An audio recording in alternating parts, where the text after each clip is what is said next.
Was that your but computer? the PDF was formatted with two things. So, and I was telling Billy, it's like how it went to me as a PowerPoint and how it went to Imelis. It's someone converted that. Yeah, so it's part of my exhibits. I always include it as my exhibits for the commission item. That's why I So don't when usually you send send it, them the PowerPoint, because then they'll put the PowerPoint and have like hidden slides and they're oh, outdated. so you did And that's send why I them. tell Billy, like, Billy, don't upload this to Let Us Star. I already have an exhibit of this. Oh, so you Don't did. look at So this. you did send it to them as a PDF, I do, yeah, right? yeah. So she forwarded the PDF to me. Next time, it's just Okay, gonna so go I didn't with. ask him like, don't forward any PDFs. Right. Michael. No. Because before what happened for one I think it was Med Bonus, she had uploaded the whole PowerPoint, which had a whole bunch of old slides in it. I because understand it's now. like Now an I hour understand. thing, Now I or understand. a whole year thing. So. Hey, how are you? You look the same. How come you never age? You don't. What's up with you? Just doing all sorts of things. But, here, because something interesting me, I guess because I get the. That's how I was. I get planning. Sometimes it like rocks and sometimes like Question. And there was something that caught your eye. Oh, absolutely. Absolutely. Which thing? Ah, okay. I mean, I don't know. I'm relying heavily on Douglas. Oh, no. Oh, this. No. Take over. that's why they're there. That's why they're there. They're against you. Who, Douglas? Unanimous vote against you. You know, it, Somebody who's a special. yeah, it's like I saw it on the agenda and I said, it's like a bad penny. It's like a bad penny. And the same thing is happening. Oh, okay. Yeah. They're allowed, And it's says, going worse. we're saving this house.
Yeah, okay, is this a coincidence or what?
Father was my the gosh. first pediatrician in the other state of guy Florida. was- Wow. It's a specialty. And then I could on only top of do that, you know, number we've, two. you know, ever since he I had- retired.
Loved it. This is a very small town. Maduna's doing great. Put it together. She's in Austin, Texas. Excellent. I would imagine her head is still. Really? Why do they? I always question. I ask my wife. I said, "What did we do that all our children move away from us?" Instead of, I know families that the kids have moved, bought the house across the street from them to be that close to them. Well, my wife, we ended up buying a house very near ours a long time ago. And it was a rental. It was a business. You rented it. And we rented it. And then another one comes up, and we bought that one too. And so I'm thinking, oh, this one's great because we can sell this one real fast and we get it bigger. We go on vacation, put down some debt and all this stuff. She goes, no, we have two daughters. It's like, There's a man that and they're never going to be able to buy a house. It's like, so why am I buying their house? Yeah, exactly. there's a man that you probably know his name. Wow. Mhm. He lives on the Gables line. Mhm. We go to his house. And who's Well, gonna do he the owns whole deal? privately owned cemetery. Mhm. He bought the house behind me. Absolutely. Then he bought the house next to Oh, there you go. Yeah, right, exactly. Hey, let me keep That seems to be a very popular thing. It seems to be a very popular thing. Yeah. I think so. I think so. Because my mother-in-law lives on Bird Road, and we moved to Mantua The last time you mentioned 25 years ago, something like that. And my father-in-law passed not long after we moved.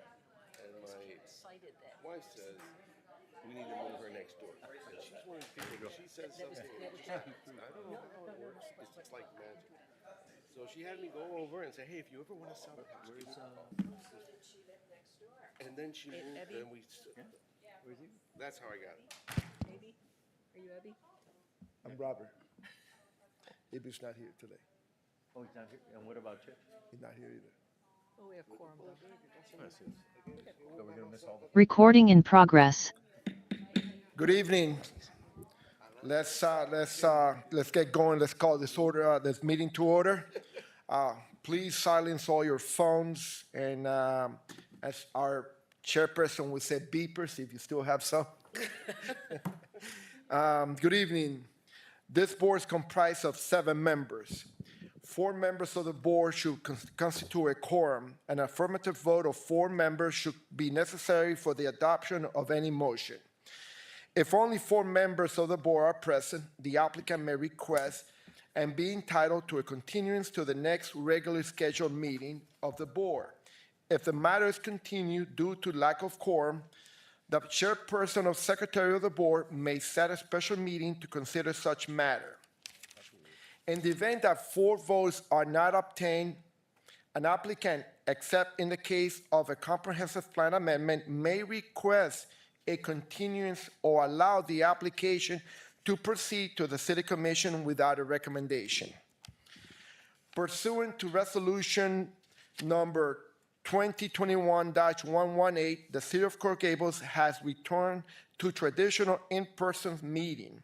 However, the Planning and Zoning Board has established the ability for the public to provide comment virtually. For those members of the public who are appearing on Zoom and wish to testify, you must be visible to the court reporter to be sworn in. Otherwise, if you speak without being sworn in, your comments may not be valuable. Lobbyist registration and disclosure. Any person who acts as a lobbyist must register with the city clerk as required pursuant to the city code. As vice chair, I now officially call the City of Coral Gables Planning and Zoning Board meeting of February 12, 2025 to order. The time is 6:07. Jill, could you please call the roll? Julio Gabriel, Here. Sue Kowalinsky, Here. Felix Pardo, Here. Javier Salman, Here. Chip Withers requested to be excused. A.B. Eisenstadt also requested to be excused. Robert Behar. Here. Should we, okay, we'll come back to that. Notice regarding ex parte communication. Please be advised that the board is a quasi-judicial board, which requires board members to disclose all ex parte communication and site visits. An ex parte communication is defined as a contact, communication, conversation, correspondence, memorandum, or other written or verbal communication that takes place outside of the public hearing between a member of the public and a member of the board.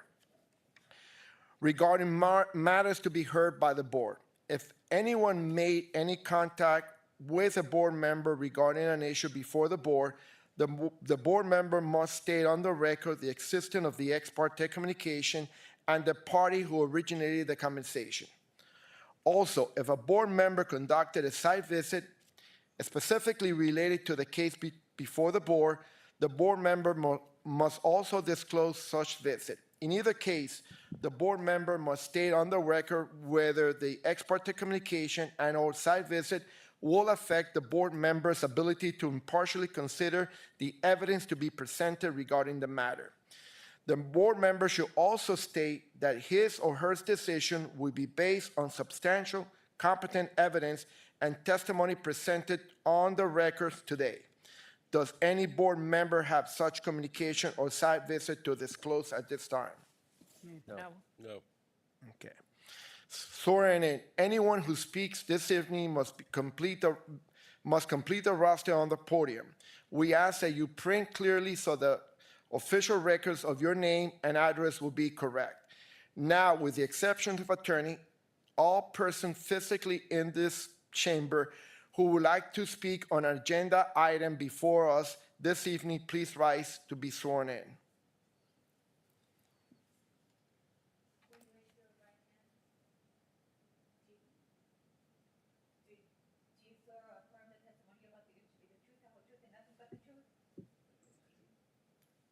Thank you.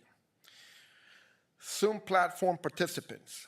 I will ask any person wishing to speak on tonight's agenda item to please to open up your chat and send a direct message to Joe Menendez stating you would like to speak before the board and include your full name. Jill will call you when it's your turn. I ask to be concise for the interest of time. The phone platform participant. After the Zoom platform participants are done, I will ask the phone participant to comment on tonight's agenda as well. I will also ask to be concise for the interest of time.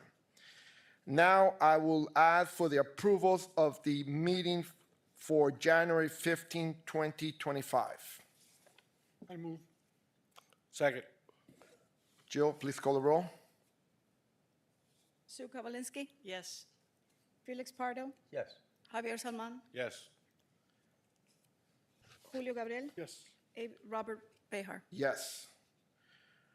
Procedure that we will use tonight. We will first identification of the agenda item by Mr. Collier. Next will be the presentation by applicant or agent. Then will follow by the presentation by staff. We will open for public comments in the chamber, Zoom platform, phone platform. I will close the public comments. We will bring it to the board for discussion. At that time, we will consider a motion, discussion, and a second of the motion. And finally, we will do the final comments and the voting by the board. With that in mind, Mr. Collier, could you please start the agenda? Mr. Chair, prior to commencing today's agenda, do we need to take any action in the form of a vote to excuse our fellow board members? I think that would probably be a good idea. Anybody wants to make a motion for excuse for the two board members? Mr. Withers and Mr. Eisenstadt. I will make that motion to please excuse them. Could you repeat that? I couldn't hear it. A motion to excuse Mr. Withers and Mr. Eisenstadt from today's meeting. So moved. We have a motion, a second. You can do it by voice vote. All in favor? Aye. Aye. All opposed? Passes.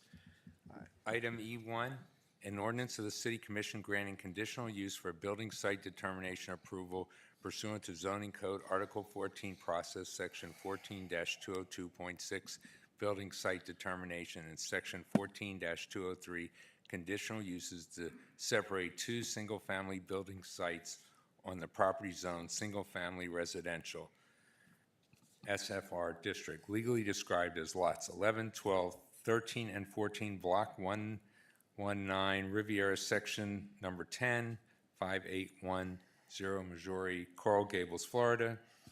One building site consisting of lots 11 and 12, the north parcel, and the other one building site consisting of lots 13 and 14, south parcel, including required conditions, providing for repeal of provisions, severability clause, and providing for an effective date. Item E1, public hearing. Before we let the applicant start, in an abundance of cautions, I'm going to recuse myself from this item. The applicant is not my client. The father is my client. So so there's no perception of any potential conflict. I will recuse myself from the item. I will come back after the item. But I want to state for the record, the applicant's not my client. I don't get compensated by the applicant. I work for the father. So I don't want any understanding by anybody, and I don't want anybody to put on record something that's different. That's the facts. So at this time, I will recuse myself. I will have to pass the gavel to somebody. Mr. Saman, will you want to take care of it? Sure. And I'll come back.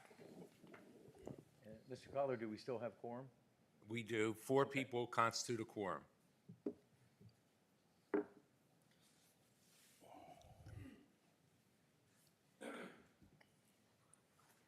However, as you know, the rules are that there's a minimum of 4 votes for a recommendation, either for approval or denial. Otherwise, it goes without a recommendation. I think Mr. Salman should have picked another chair. Yes. How so? Everybody that sit there is gone. I was going to pass it to you, but that's okay. Do we not have to offer the applicant the chance to defer this item until we have more members? Well, under the rules, he does have the option, if he chooses to defer the item to another day for another meeting, if he so wants to. It's at his option. At no cost to the applicant. That's what the rules say. I'm not aware of the costs, but why don't we just, we're setting the date now. Do we have to, what's the situation on the notice? Well, first of all, why don't we see if he wants to defer? I would suggest that we ask the Yeah, I applicant think as that's to a good idea. his desires with regards to this matter. Please know that we only have 4 members able to vote for your item. You would require unanimous approval for passage. It is up to you as to whether or not you wish to defer this item until we have more of a full board. Hello? Mr. City Attorney, can you also, as a point of clarification, describe the process of continuance without the board's recommendation and going straight to City Commission? Did you read your name into the record by any chance? Eddie Baker, 1450 Brickell Avenue, Miami, Florida, 33131. Well, this is what the rules say. If only 4 members of the board are present, an applicant may request and be entitled to a continuance to the next regularly scheduled meeting of the board. If a matter is continued due to a lack of quorum, the chairperson and secretary of the board may set a special meeting to consider such matter. In the event that 4 votes are not obtained, an applicant may request a continuance or allow the application to proceed to the City Commission without a recommendation. Well, first, that only would occur if 4 votes are not obtained. Then you can allow for a continuance, and then it would be heard, or it goes to the City Commission without a recommendation.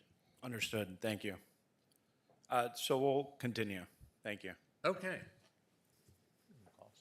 You will So we're continue going as in forward. you will proceed with this resolution? yeah. Or are you going to ask for a what did you mean by continuance to the next Continue available with this meeting? proceeding, not a continuance. Oh, he wishes to proceed. Could you say that for the record, please, that you wish to proceed? I wish to proceed.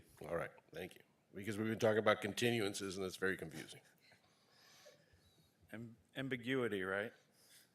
That's the trademark of a lawyer, right? I believe, am I able to share? I think I have the option, but I don't know that it's coming up.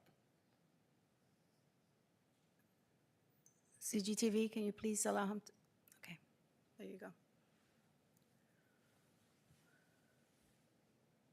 Oh, there we go.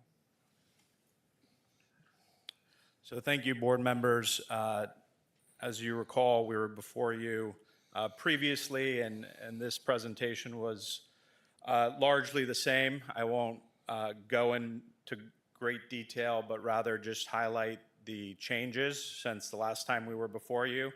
By way of background, we were at City Commission in January. Shortly before the meeting, we obtained a structural report from an engineer that evaluated the current condition of the existing home on the property. The opinion of the engineer was that there was extensive repairs, the costs of which would surpass the value that repairing would provide, and that the better option would be a demolition. So the staff had not had a full opportunity to review this report, so the city commission was of the opinion that we should allow them time to review the report, come back to planning and zoning board, and then at some point in the future, come back to the city commission. So that's part of the reason mainly why we're here today on the same matter again. So again, this is a property on the west side of Majori Street. It's 4 platted lots, just over 20,000 square feet. We're looking to subdivide it into 2 resulting lots, 10,000 square feet each. These percentages, again, were shared with you all previously and are part of the record. With respect to the requirement that the property is within context of the neighborhood, within 1,000 feet of this property, 60% of the properties are 10,000 square feet or less, 79% have 100-foot frontage or less.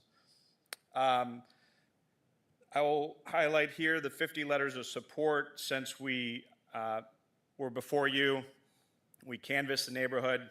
As you can see here, these green stars are people that sign letters of support. These are not people, in North Gables. These are people on Majori Street. These are people a stone throw away from this subject property. And they didn't sign these letters because they were forced to, right? People sign letters of support because they voice their opinion. They elected officials to voice those opinions. And the fact that they sign these letters should hold just as much weight as a warm body that sits before you and speaks before you. You all have seen these illustrations of the elevations. Again, the Duraco property, which is the southern, and Memori to the north, the frontages, the joint site plan, the individual elevations, Florida vernacular, Mediterranean style, again, of course, before the Board of Architects for approval. I'll just touch on a couple of the zoning criteria, which was the highlight of our last meeting.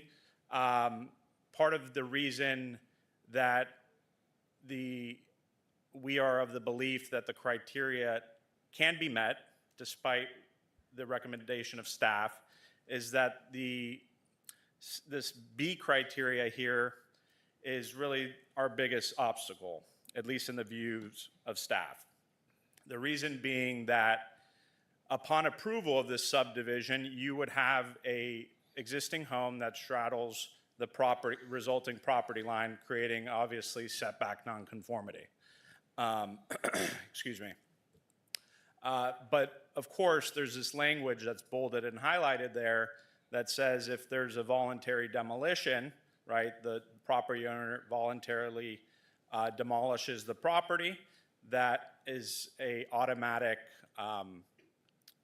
deemed non-compliance of this criteria.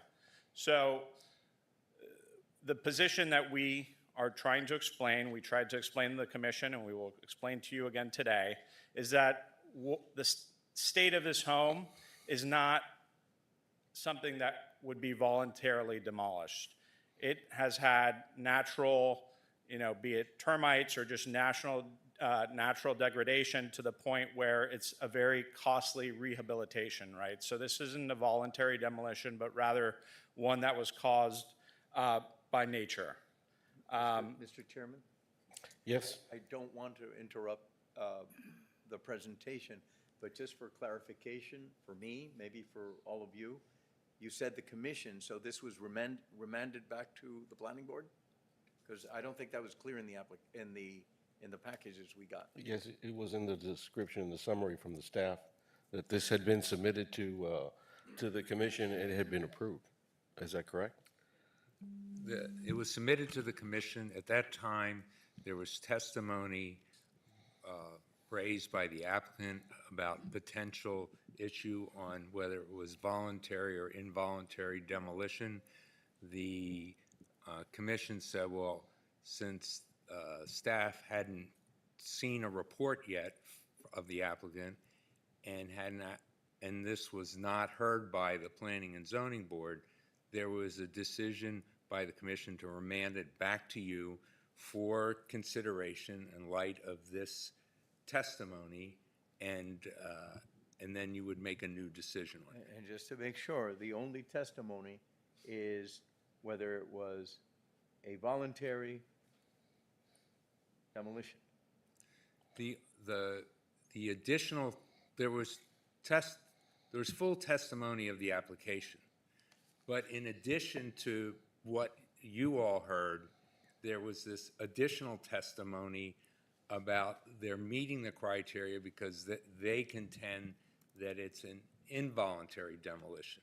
And so that they believe that this would not apply. And the commission said, well, since you all haven't heard this testimony, they want it brought back to you all for a decision. Now, I think you can hear the entire application, but the reason why they brought it back was for you to hear this issue. Thank And you make for a the decision clarification. I'm sorry based for on the, now you can see why I wanted to find out. Yeah, and why. also just to add on to City Attorney's statement, it was also to afford staff the opportunity to review, right? Because they only had, I believe, a couple days, if not less. So that was also part of the reason. So again, I'll just start with the first one, which I think is crystal clear that we meet, as I noted with the percentages, and the staff also agreed with us that the building site would have a street frontage equal to or larger than the majority of the existing homes. Of course, the last criteria we do not meet, but only 2 of 3 are required. So this is the snippet from the engineering and architectural inspection report performed by Property Consulting Group on December 10th. I'll just highlight the bolded and underlined text. Significant deferred maintenance with degradation of key building components apparent. Based on the age and level of deterioration, a complete demolition and replacement is the most practical approach to result in a safe and usable structure. And I'll just note that the application, which I mentioned at the prior Planning and Zoning Board meeting, that was before this board and also subsequently before the City Commission, the property at 6009 Missouri Street had a similar situation where it had not been maintained for quite a long time. The woman who was living there was elderly, and it just was in a very poor condition, one that could not be saved. And the board and the commission, I believe the board didn't have a formal recommendation given the number of votes, but nonetheless, the commission did agree that the home was not something that could be saved or that was worth repairing. I just wanted to touch on a couple items with respect to the definition of voluntary demolition. So this is from the zoning code: any act or process of wrecking, destroying, or removing any building or structure or any part thereof that has not occurred as a result of any disaster, right? So if it is the result of a disaster, then it's not a voluntary demolition. Disaster, few references in the zoning code to provide some context on what the definition of a disaster might mean.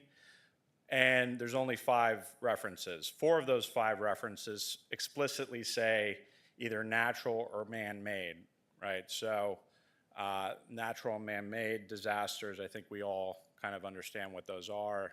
If it's man-made, if somebody bursts a pipe and floods a whole house, that's a man-made disaster. If something's natural, right, something like a hurricane or a tornado, something caused by nature, to be clear. So again, we're of the opinion that the fact that this home would not be voluntarily demolished that we would not automatically be deemed as not satisfying that criteria. And in fact, demolition of this house would create no nonconformity upon approval of this conditional use. And that's all I have to share with you. I'm happy to answer any questions. Also, if I have, may have a few minutes for rebuttal. Thank you. Will staff be presenting to us today? Not presenting, but discussing. Excuse me? Jennifer? Yes, yes, not a formal presentation, but discussing, yes. So just to update you, what was attached to, sorry, Jennifer Garcia, Planning and Zoning Director, was attached on this item was a memo, a one-page memo from staff to kind of summarize what was discussed at this board back in November, what was discussed in the City Commission, and why it was remanded back to this board to look at. And part of that memo is attached the engineer report. Now, I am not an engineer, but we do have our staff here, Mr. Deputy Director for Development Services, Douglas Ramirez here. He is a structural engineer, and he can be able to answer any questions the board may have about the specifics of this report. We did reach out, as the memo says, we did reach out to the applicant to schedule a site visit for us to be able to have staff there to look at the damages that were talked about and discussed in that report. That site visit did not happen before tonight. I think it still has to be scheduled. And that's really all I have. So if you have any questions about the report, that's again attached to that memo, we do have our director here. Has the director reviewed the report?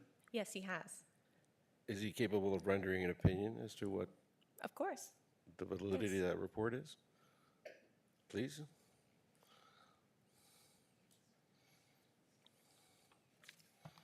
Good afternoon, Doug Ramirez, Acting Director of Development Services. My background is in structural engineering. I practiced as a structural engineer since 2004. I was licensed in 2010.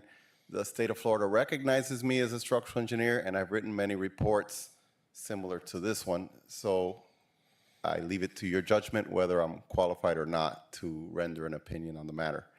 I read through the report. We did request that the applicants grant us access to the property.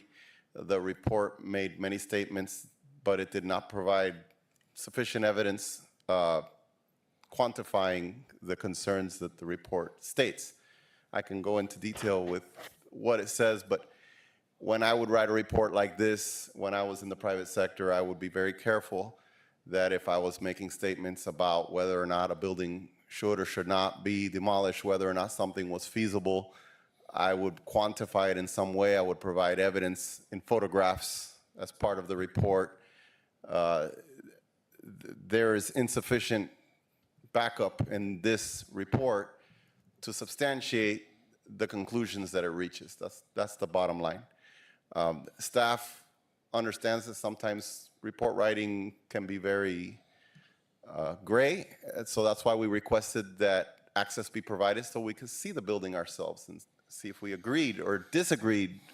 Unfortunately, the applicant was not able to arrange access for us before this meeting, so I can't tell you definitively because I couldn't get into the building to see it with my own eyes. All I can tell you is that the report, as it's given to us, makes statements that are not substantiated by the photographs and sufficient evidence in the report to back up the statements. Chairman, Let me.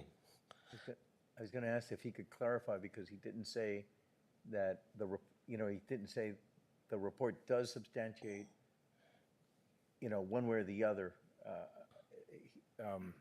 He didn't. He wasn't specific. I see your point, and that's exactly where I was going. There we go. The summary of that report, what was the conclusion? If I may, I can read you the paragraph. Please do. Thank you.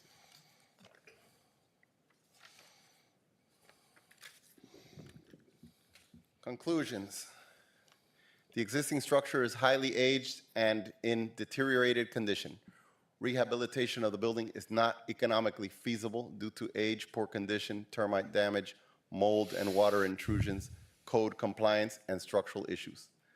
The work necessary to correct the identified deficiencies and ensure a safe and code-compliant structure is impractical to perform. Such would entail cost-prohibitive replacements of primary components, including foundation, floor slab, framing, roof, exterior walls, and MEP systems.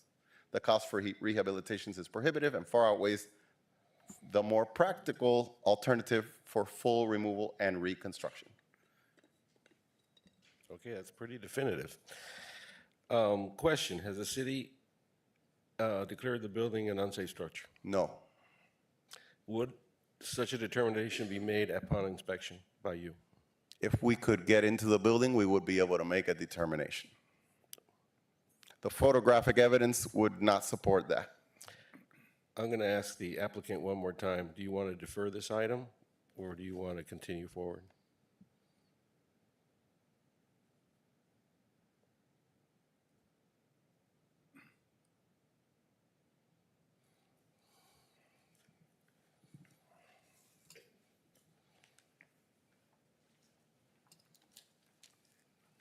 We would like to not defer. Okay, very good.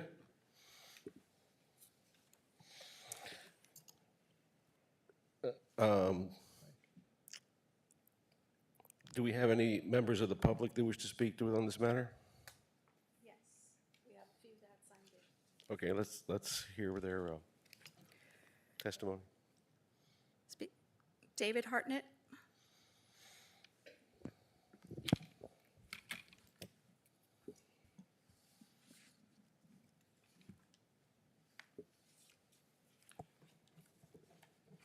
If I could ask that, that the videographer bring up the pictures that I asked to be uploaded. Mr. Chair, board members, my name is David Hartnett. I'm the attorney in fact and son of Catherine Hartnett, who lives right next door. I appeared before you in November regarding this matter. She lives directly west on the Marmore side of that. I do have a letter that I've submitted to the clerk, and I have that, as well as I have some handheld pictures that you may want to look at and pass along with you if I could approach and if you want. Would that be acceptable? Okay. Those pictures would just go to the board members, and then this letter, you can just pass one out. To hand them out? Yes. That's fine to hand them out. Okay. Okay. While you're doing that, I will read just a portion of the letter because it's similar but not the same as the one before. And that is, Just a moment. Has the applicant had an opportunity to view these documents that you're handing out to the board? Do you have extra copies? I can certainly, I have an extra copy of the letter, and I presume the applicant has, since it is their pictures on the MLS listing for the rental of the property in 2024. Okay, just want to make sure that the applicant, since we're distributing to the board, is seeing what's being distributed. And those pictures will be the ones that are on that should be shown while I'm speaking. Okay. May I proceed, Chair? Yes, please. Okay. Again, my name's David Hartnett, and Mrs. Hartnett lives directly due west on 510 Marmore. My address, my home address is 7720 Southwest 129th Street, Pinecrest, Florida. My office address is 8900 Southwest 107th Avenue, Suite 301. I do spend at least 1 or 2 days, including stayovers, at the Marmore property almost every week. I am intimately familiar with the property as well, since I moved in there when I was 2 years old, and my parents lived there ever since. By way of background, Mr. Hartnett, Jim, who passed away in 2023, his father was Mayor of Coral Gables. Catherine's father was Mayor of Miami, and he also built the Church of the Little Flower, his development company. So besides that background, we respectfully request that our arguments and submittals to the Board of Architects on the August 15, 2024 meeting, the Planning and Zoning Board November 14, 2014 meeting, and the City Commission January 14, 2025 meeting be incorporated in the record. I believe they've been attached and are part of the public records of the City of Coral Gables already. It is our understanding that the reason for this matter is back here before the Planning and Zoning Board agenda is because the applicant now claims that the property must be demolished and considered an involuntary demolition that meets the criteria for an exception under the Building and Zoning Code as expressed in the staff memorandum that's part of the package. Of course, this plea came at the last minute during the City of Coral Gables Commission meeting on January 14th, 2015, which was after the Planning and Zoning staff had recommended denying the application, and after the Planning and Zoning board, this board voted 7-0 to recommend a denial of the application in November. The pictures of the property in the public domain of Zillow and multi-listing service from the 2023 listing just before the applicant bought the property for sale before the applicant's January 2024 purchase, and the developer applicant's 2024 MLS listing to rent the property for $13,000 show that the building was in fine shape and structurally sound, at least as they wanted to rent it out. These pictures have been submitted for your review as well as at this meeting. Certainly, the issues discussed in the applicant's engineering evaluation of January 22nd, 2025 report, which was after we had already gone to the City Commission on January 14th, would most likely have been discovered by a reasonably prudent prospective purchaser through the normal inspections that one would do if you're going to buy a property before they closed on the purchase in January of 2024. We agree with the February 11th, 2025 Planning and Zoning staff report, again recommending denial of the application and request that you again vote to recommend denial of the application. If they could bring up the pictures on the thing, I'd just like to show you what the property actually looks like, since the applicant, for whatever reason, and staff, you can just advance the pictures as they are on the screen. This is from the 2023. You can see the date stamp. They were pulled off of Zillow. This is what the property looks like just before, I believe, they bought it, and it was part of the listing that is there. If we could advance the pictures just a little bit quicker. This was the condition of the property, presumably, when they acquired the property and closed on it in January of 2024. So this is what the applicant says was structurally unsound and some sort of disaster that it needs to be torn down. That picture there goes back to the back, the back grounds on the north side, which are the green space that was cultivated with a garden with various fruit trees and other things like that. That's what the listing was. And then I believe you're going to come in another couple of pictures to, that's the oversight. The white roof house is my mom's house at 510 Marmore. Maggiore is to the right. Now, this is from the ML listing. It's pulled off the market, but this is what they tried to rent the property for. And the following pictures are from 2024. This is the MLS for $13,000. The next slide will describe the property as a charming rental available August 1, 5-bedroom home, bonus room, 4,000 square feet, oversized land use, is a gym just moments away from the Grove, South Miami, Coral Gables. And then these were the pictures that were posted and still in the MLS listing in the public domain. And they are the same ones, I believe, that are there. So I believe they were advertising in 2024 after they acquired the property. And we can just advance through these. This is what they held out to the public that they now claim before you and say the property is in such bad shape that it's structurally unsound and needs to be demolished. So the only other thing that I would say as it relates to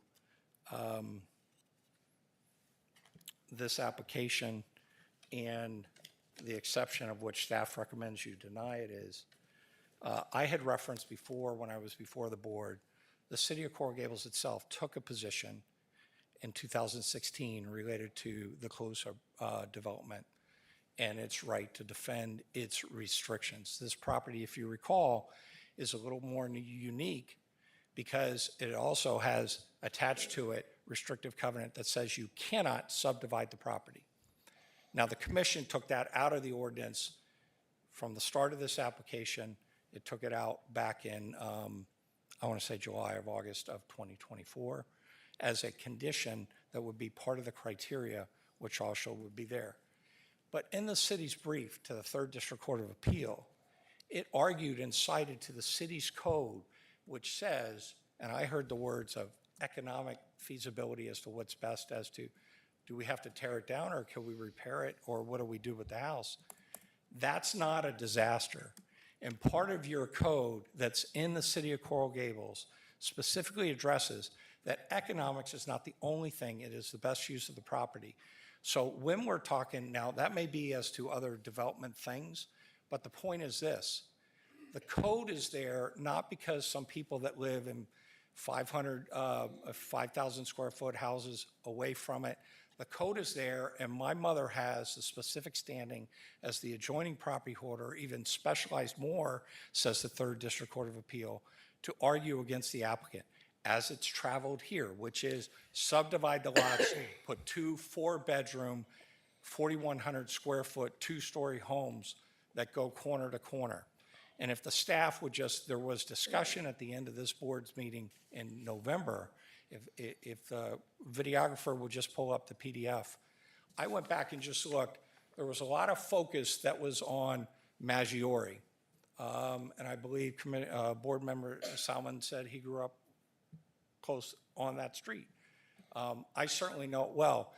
These numbers that I'm looking at are the lots that go from basically from almost US 1 down through Miller Road.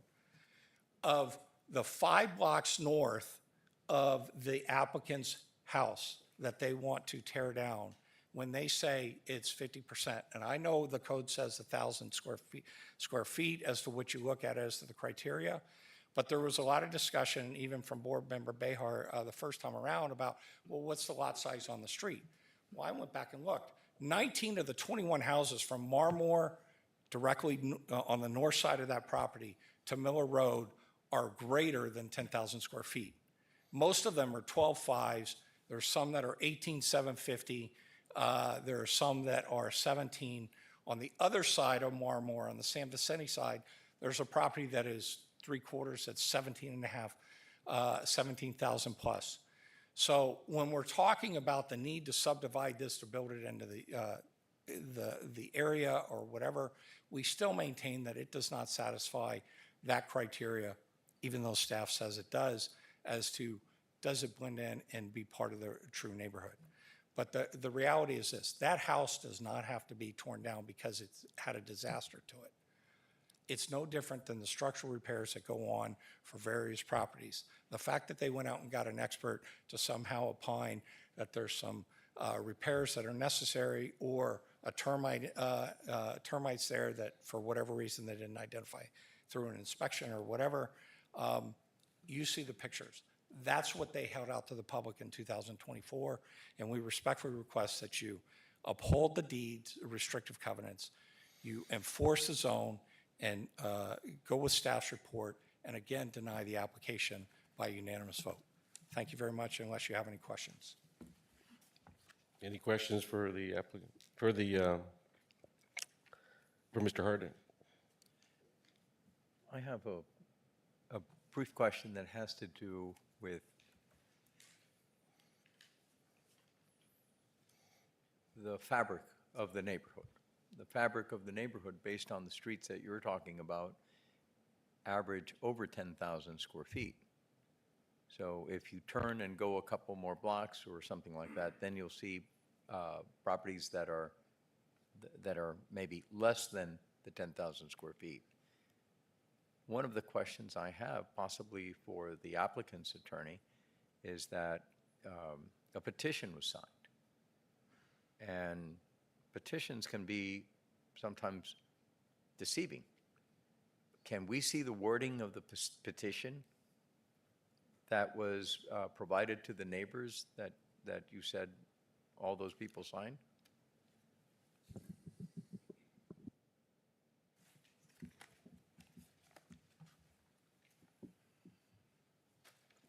Just for a point of clarification, am I responding to this, or is this part of my rebuttal? Is Mr. Harnett finished with his presentation, or You're should I? responding to the No, question.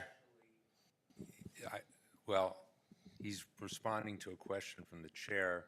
I don't think it's actually his rebuttal until we finish the testimony. You may wish to, before he answers this question, get all the testimony in, and then on his rebuttal, bring up this question on the petition just for purposes of efficiency of time, Mr. however Chairman, you wish to do it. To keep it simple, I have no further questions from Mr. Harnett. or Ms. Okay. Is there anyone else who wishes to speak on this matter? Yes. Carlos Sosa?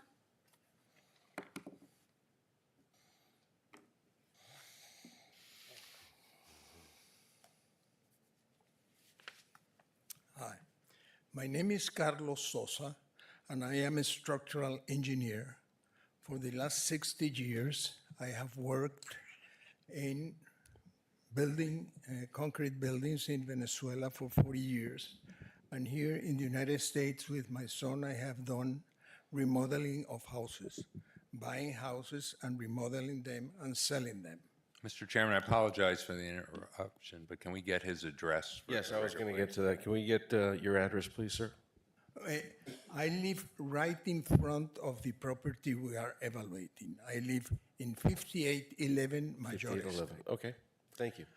I bought 5811 Mayores Street about 12 years ago.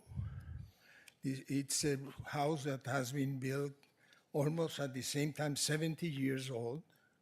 It has been remodeled at a reasonable price, and the house looks like the house that was shown before. It doesn't look at all like the photos that we see here.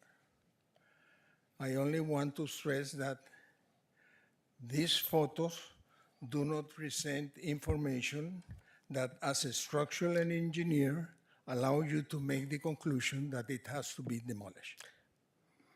Could you please direct your comments to whether you wish to support the item before this board or to request that we deny it? Are you in favor or are you against this item? I am against. I think that the house is not to be And you're demolished. speaking as a neighbor and homeowner Yeah. in the immediate Yeah. area. If we could confine your testimony to that, I think Yeah. that your opinions as an engineer, I'm sure that they'd be very valuable, are less salient to the point than your position as a neighbor with regards to support. Yeah, but I'm just stressing that the report here uses engineering terms that, Sir, you're talking to a board where there's 4 senior architects, 3 of which are here. We understand and we know what we're Okay. reading.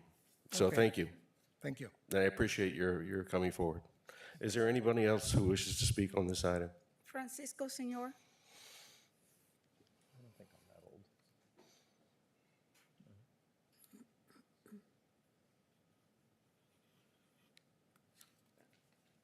Good evening, board members. My name is Francisco Senior, and I live in 6012 San Vicente Avenue, very near, the proposal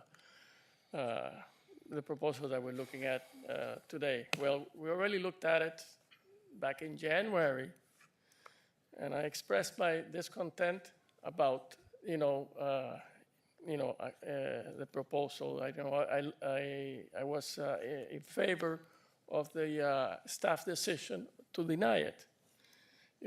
I've lived here for a long time. Coral Gables got to this point because of us.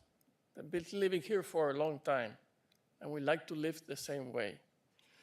My thoughts about legacy being presented, the intention of that purchaser was to demo the house.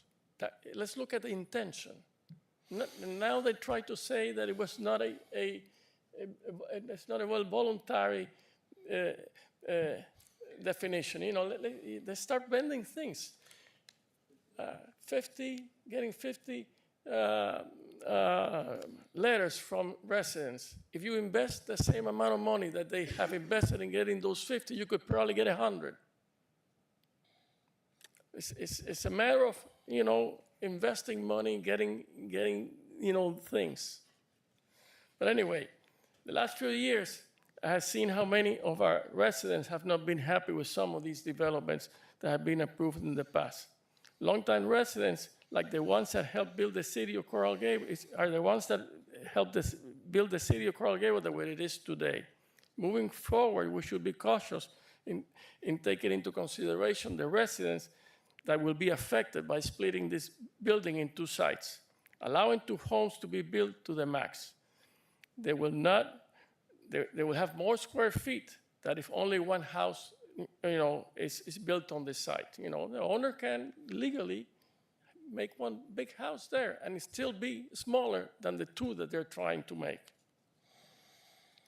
I definitely would not like to live in the immediate radius around the proposed development, if this is approved. If I'm not mistaken, these restrictions on already building sites and the unity of title were required for obtaining the building permits were imposed around the late 70s. And that was for a reason. It was to preserve our neighborhoods, the way they looked, preventing larger properties to be demolished and then be split into smaller building sites. Residents want to preserve their neighborhoods. Mistakes have been made in the past. I agree with the planning board original decision, and also the applicant does not meet all the requirements to divide the property. No voluntary demolition within 10 years and not owning the property for 10 years or more. I hope as a decision is made, just think of the people that live very near. The lady that lives right behind their house, they destroy their life of that, the immediate neighbors. I thank God I don't live behind that property. It would really change, my life. And also, probably the property value would be affected. Most houses in Majority are 1 story, with a few that are 2 stories, but not that big. If I'm not mistaken, the previous zoning limited the square footage. The previous zoning in Coral Gables limited the square footage on the 2nd floor, and that was changed down the line. And then Coral Gables was allowed to be building more square footage on the second floor. The only 2 big homes that you find is basically are at both ends of Majority. Okay, it would be to the north. Is a Chinese village, and the Dutch village at the south. The proposed development of 2 houses built to the max is not located at either end of Majority. The LLC that purchased the property knew that it was considered a single building site because of the existing footprint of the house and the unity of title. They can build 1 home in the property, but 2 is not right. The lot's frontages is similar to the neighborhood, but the proposed development is not. It is not in tune with the rest of the neighborhood and will look out of place, just like the mistake that was made of the 2 houses that were built in Majority between Savona and Caligula. Every time I drive by and I look at them, it wasn't actually, the individual that bought the property was an architect that lived in Hardy. And sold it to the neighbors and all of that. Oh, I want to move in that, there. I want to sell my house in Hardy and move there, and I'll sell the other one. But, I didn't know that he was going to be building there. The houses are like 2 big boxes, completely out of place, completely out of place. Okay, so I hope that the planning board continue with the same decision that they made in January. Okay? Thank you very much.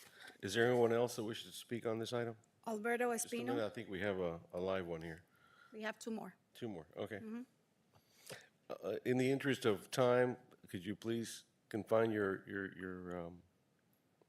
statements to new information or in support of or in opposition to the previous statements. I agree with Mr. Senior. I'm against approval. Thank you. My name is Alberto Espino. My whole family has lived in that area. My daughters were born in 540 Gerona. I live in Bargello.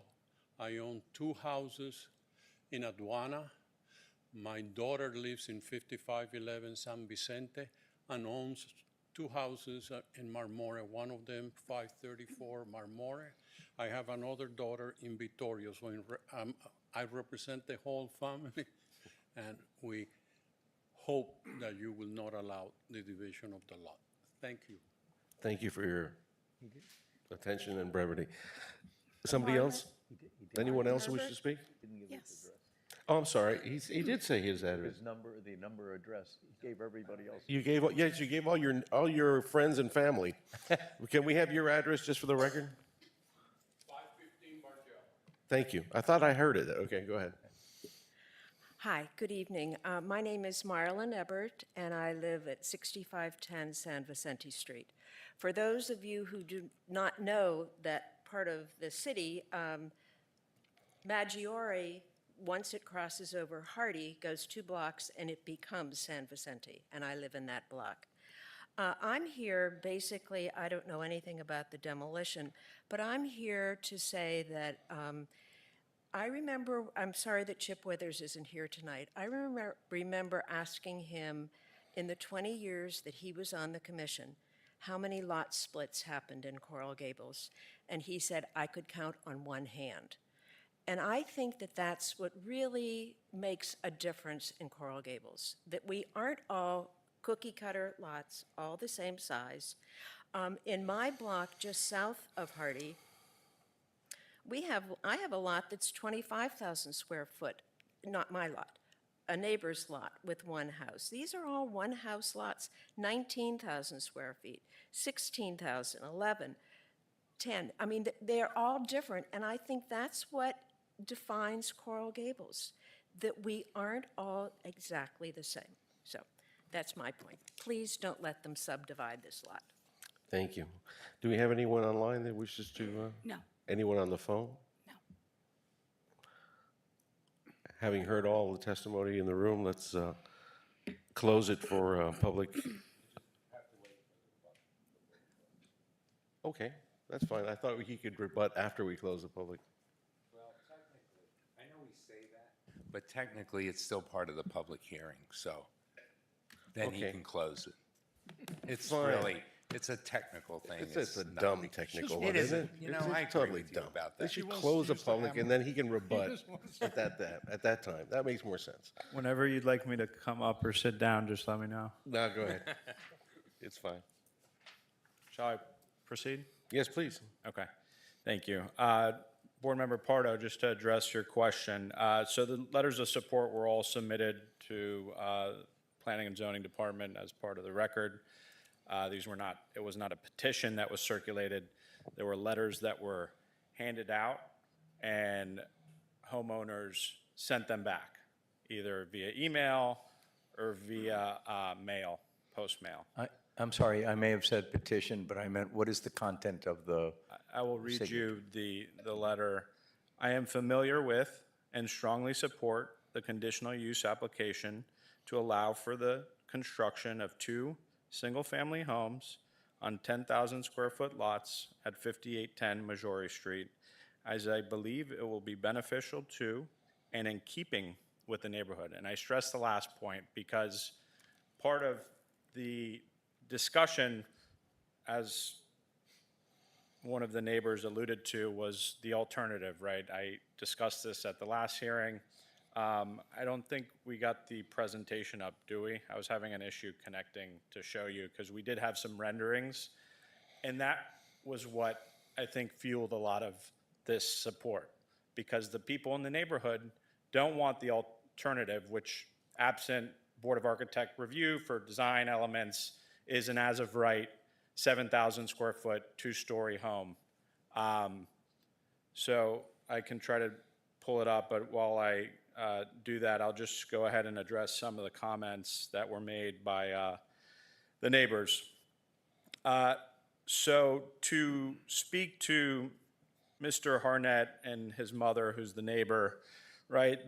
This report did not say anything, did not say that this home was structurally unsound and unsafe, right? We never alleged that somebody could not live in there. What the report says is that the critical building systems, like a roof, an HVAC system, a foundation, were degraded to the point where the cost of repairing them would substantially be outweighed by the value that would be added to the existing structure, right? You have a 70-plus-year-old home that has an assessed value by the Miami-Dade County property appraiser of just about $475,000. If you replace a roof on a house that size, if you replace an HVAC, you're talking about 25 to 50% of this structure's worth into something that's 70 years old. I get the overarching theme that's been conveyed, right? It's scary, change is scary for a neighborhood, but we're talking about 2 new homes. We're not building a 30-unit, 5-story, 6-story multifamily. We're building 2 single-family homes in a community where you have 10,000 square foot lots. Going on that, I appreciated Mr. Harnett's sketch, right? But we can't pick and choose when the criteria of the code benefits you, right? There's very clear that it's a majority within 1,000 feet. You don't need to necessarily be right on Majority Street, right? It's the context of the neighborhood, not just one particular street. And we were well above the required percentages. A couple other things to note. The roof is obsolete. Again, that's probably the largest ticket item. You're talking $50,000, $100,000 minimum for a property of that size to replace its roof. Moving on to another statement with respect to Mr. Francisco Sr. We'd like to live the same way, right? Again, going back to change, right? Change is obviously hard to understand. When a neighborhood changes, different families come in, different people with different desires from their homes, right? Not everyone wants a 1-story ranch house that takes up 70% of the lot coverage. People with families want large yards, and the way you get that is by building 2-story homes, which, 70 years ago, 50 years ago, were a lot more expensive than they are today to build. Investing money to get signatures. No money was invested to get signatures. People were canvassed, right? This is how applications for quasi-judicial matters, community outreach is part of the process. I don't need to speak more on that. Built to the max, as the percentages show in the presentation, which I noted earlier, again, well below the lot coverage maximum, well above the minimum open space. These are not homes being built to the max, and these homes are not going to destroy anybody's lives, including Mr. Harnett's mother. Finally, the lots all the same size. The staff report, I'm speaking to the last speaker's statement that there's 25,000 square foot lots in the neighborhood, of course, right? But in that immediate area within 1,000 feet, most of the lots are not that large, right? So it's more about creating cohesiveness of other areas. The staff report noted that it's a very unique property given the size. So that's really all I'd like to touch on. I don't have the presentation. It's not connecting to the internet for some reason, but were you able to ever get it up or? You would have to rejoin Zoom. Yeah, the Wi-Fi for the building is not working for me. So nonetheless, it was amassing. I'm happy to share it, or I don't know if there's any way to put it up, but yeah. May I address any questions? Do any board members have any questions for Mr. I've Baker? got one question about the way you obtained those signatures, because those letters were in our packet, by the way. It was a form letter. It was a very long letter. It was a very complicated letter to understand if you were an 80-year-old resident, truthfully, or a 72-year-old resident. It was complicated to understand. But let me ask you this. When you presented the letter, did you present the picture of what could be like a maxed out house on that property? Yes. So basically, kind of like the theory, if you don't like this project, we're going to build a big box store there. Was Well, it that it's- kind of, it- that kind of It's presentation? as of right? That's kind of the decision that a homeowner and a neighbor needs to make. What do you like better? I understand, but that's a little threatening, I would say. Like, if you don't do this, we're going to really jam a big one in here. I don't think that was the message. This is not, we're professionals. We're not loan sharks. We're not forcing people to sign things. And let me just touch on the letter. The letter I just read to you was the letter. It's 2 sentences. There were earlier letters that some people, prior to the Planning and Zoning Board, if I recall correctly, a longer version of the letter.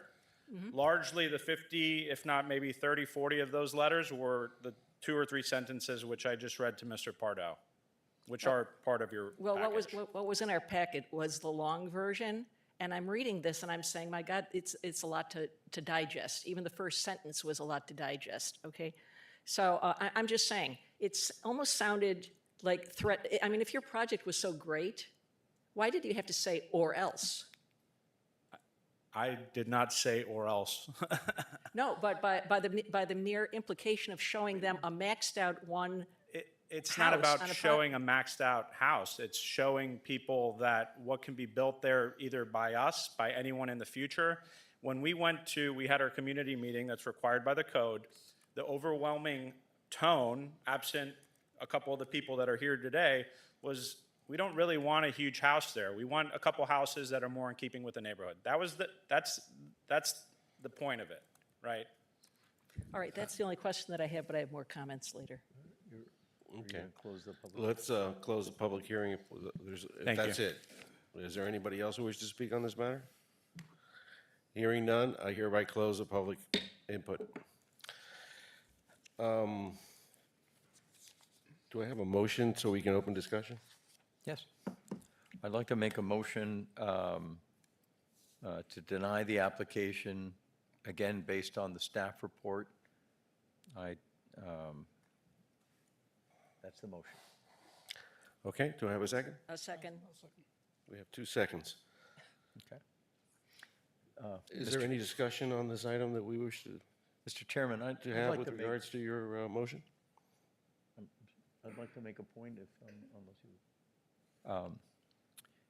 I listened carefully to the new testimony, and I agree with our director that, it's not there. Deferred maintenance on a property, if you leave it long enough, it's called neglect. We saw a historic building in Miami Beach torn down because of neglect. The biggest thing here is really the neighborhood. The neighborhoods here all have their own character. They all have not just the character that modest homes, mid-century homes, which are now 70 years old, when you preserve them. I like my home, it's 75 years old. And I built a major addition to it 35 years ago. A lot of people talk about carbon footprints and things like that. There's nothing better than to save the planet by redoing a home compared to raising the home and then building new. I understand that sometimes it costs more to renovate the home than to tear it down and build new. Preserving our neighborhoods is essential. About change. When you move into Coral Gables, you move into a specific neighborhood. You see smaller lots like in the north end of the Gables, and then you see larger lots south of the highway. You pick and choose neighborhoods when you're buying. If you have small kids and you want a sidewalk, there are other places that don't have sidewalks. So you think about the safety of those kids on roller skates or on a bicycle. If you're near a library, if you're near the youth center. Every neighborhood has a character and it should be preserved.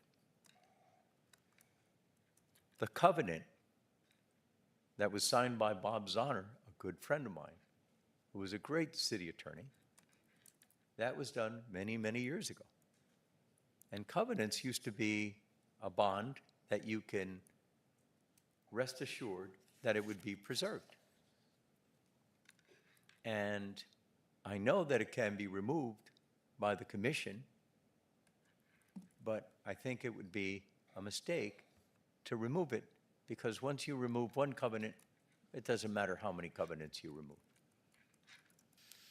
The last and most important point I'd like to make is that I understand the developer would be able to build 2 brand-new houses, and it would be easier probably to sell 2 smaller houses than 1 large house in this neighborhood. But one of the things about having 2 houses versus 1 large house is that normally you have a lot more people, a lot more cars, because it's 2 houses. And in fact, if we, instead of having 2 lots, we make them into 4 50-foot lots, now you have 2, 3 times 4, 12 cars maybe, compared to if it was 1 large house where you may have 3 or 4 cars. The impact of the amount of people there is very important. Many of these areas and the uniqueness throughout the city of Coral Gables, including areas that have very, very large homes, the calculations have been changed over time, as Mr. Sixto said. These calculations that were changed were for the motivation of adding more square footage. If you go back to the original code, you would see that you had certain limitations and the calculations were substantially less. There is an advantage to having 2 homes because you pick up X amount of square feet more, and if you do the calculation, the economic calculation of a business deal, it makes more sense to build 2. I think that there's a message here. That one of the things is that we have certain items in the code that are there specifically to preserve certain things, a consistency, something you can depend on. There are many other municipalities in Miami-Dade County that used to look very different. Hialeah, which I like Hialeah, and the people that live in Hialeah, used to be known as an area that had very large lots. I'm not telling you something that I don't know. In fact, my neighbor across the street, Mr. Gary Hobbs, lived in Hialeah. Then they started to subdivide those lots. And now it's become something that it's very, very, very different than what it was back then. There's a big difference between change to make more money and preserving to maintain the consistency of those neighborhoods. Each neighborhood here is unique. Each neighborhood is under change. Some change is good, and some change isn't good. And I think that this change here would be very bad. That's all I have to say, Mr. Chairman. You wish to say, add anything to that? I would. I first want to thank Mr. Hartnett for his experience and his research in this, and for his persistence, because I think what you had to say in your research convinced me of a decision. And I want to thank the neighbors who came out. I thought you were articulate. You were very well thought out and heartfelt words. And I really appreciate you taking the time to come out and let us know your thoughts about this. You know, we always talk about compatibility. These would stick out like 2 sore thumbs in the middle of single-family homes that are 1 story. As it was cited on either end of Maggiore, there are larger homes, but these 2 are right smack dab in the middle of that street, and they would stick out and therefore be incompatible. I do not believe they meet the criteria. And Mr. Ramirez, I think your thoughts in reading the report were very valuable in making my decision as well. And we're talking about change, as Felix mentioned, change. Mr. Baker, if people want larger homes and larger lots or whatever they want, there are other places in Miami-Dade County they can shop around. But this is Coral Gables. The fabric of these neighborhoods is being destroyed and assaulted constantly. We have to preserve our neighborhoods, and the character of this neighborhood is special. So change for what? The better or to make a buck? I'm always for change for the better, but I always listen to the residents on what they want because they live there. They've got to live with whatever comes.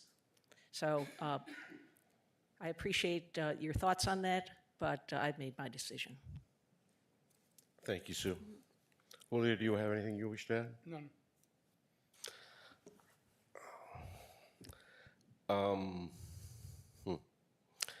We have a negative staff recommendation.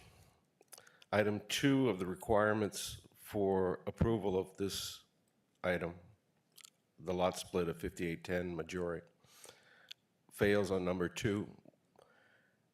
If you carefully read the condition of what that is set forth in item 2 of the prerequisite conditions, I think it's my opinion and my recollection that that item was created specifically to avoid speculative purchase of larger lots to be able to split them. And that's where they run afoul. Therefore, I see that as an insurmountable hurdle to this particular request. And that's all I'm going to say. Having heard testimony and the opinions of the board, could you please call the roll? Felix Pardo? This is to deny. That was your Motion motion. to deny. Motion to- Recommendation for denial based on department So recommendations. the answer is yes. So the answer would be yes. Yes. Julio Gabriel? Yes. Sue Kavalinsky? Yes. Javier Salman? Yes. It passed to deny.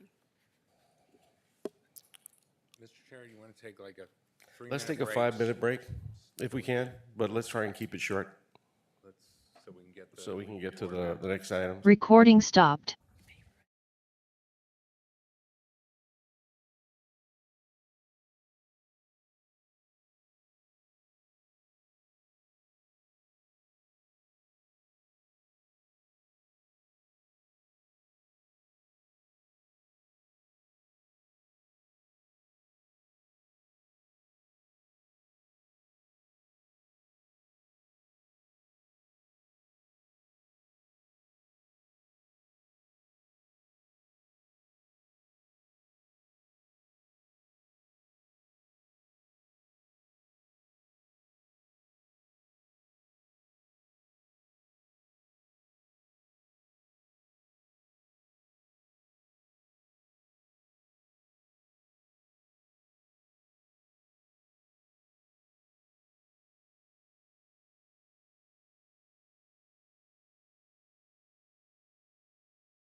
Recording in progress.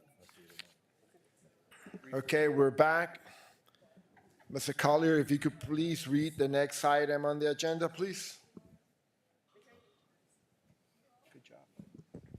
Item E2, an ordinance to the City Commissioner of Coral Gables, Florida, granting approval of a site plan amendment pursuant to zoning code Article 14 process, Section 14-203, conditional uses for a country club originally approved by ordinance number 2016-34 as amended by ordinance 2022-10, located within a special use S district for property commonly referred to as the Riviera Country Club, legally described as portions of Track 1 and 5, Riviera Country Club, a portion of Miami Biltmore Golf Course of Riviera, Section 4, and lots 10 through 14, Block 112, Country Club Section, Part 5, 1155 Blue Road, Coral Gables, Florida. All their conditions of approval contained in ordinance 2016-34 shall remain in effect, providing for an effective date. Item E2, public hearing.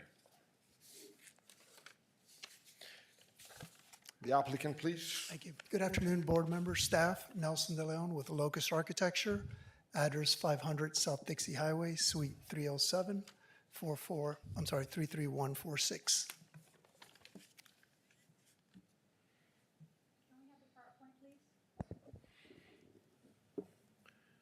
PowerPoint. PowerPoint. Oh, okay.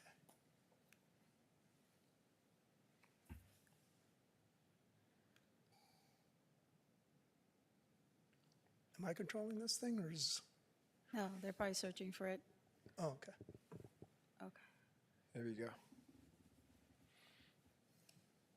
Should be one for the applicant? The PDF, right? The PDF file?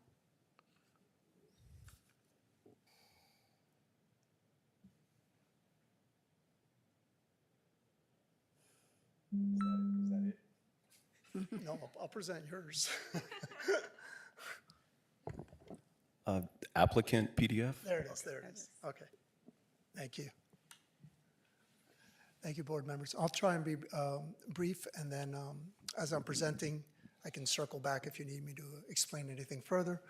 So the project is the replacement of the existing 8 tennis courts and tennis facility that's directly across the main country club on Blue Road. The existing facility are shown on these photos. The top 3 photos are of the tennis building itself, and then the bottom middle, the existing courts, and the bottom right, the facility. The overall site plan of the entire facility, I'm going to skip through some of these. So our current site sits directly across the entrance to the main club itself. The Blue Road itself has been updated, upgraded with a street beautification project. The entrance to the tennis portion of the facility has already been paved. It faces directly opposite the main club entrance. So this, is it this slide? So this is the proposed building, which sits slightly back from the original. And I have photos which will, or rather a slide which will show you an overlay of the existing and the proposed, which I think will be very helpful. So I'm going to move through some of these. This is our pedestrian amenities. This is a private facility, so it's really not open to the public to enter it, but within the site itself, we're adding benches and bicycle parking.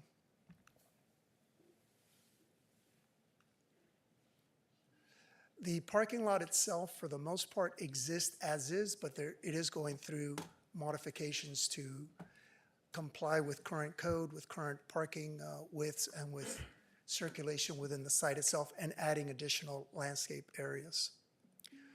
This is the current facility, 8 courts and a small tennis building. The courts are undersized for regulation play, so part of the project's scope is to increase the court sizes to meet regulation size. So with this next slide, we're superimposing the proposed over the existing. So when the courts were expanded to meet regulation, they grew from our fixed property edge, which is on the west, toward the east. The facility is surrounded on 3 sides by the golf course, and on the northwest corner, which is the upper left portion of the slide, is the start of the single-family residential neighborhood. The court that exists there now is the starting point of the new courts, and the hedging and landscaping that are between the neighbor and us will remain. That neighbor was included in multiple meetings during the design phase, so they're very aware of the project, and they had no opposition to the project.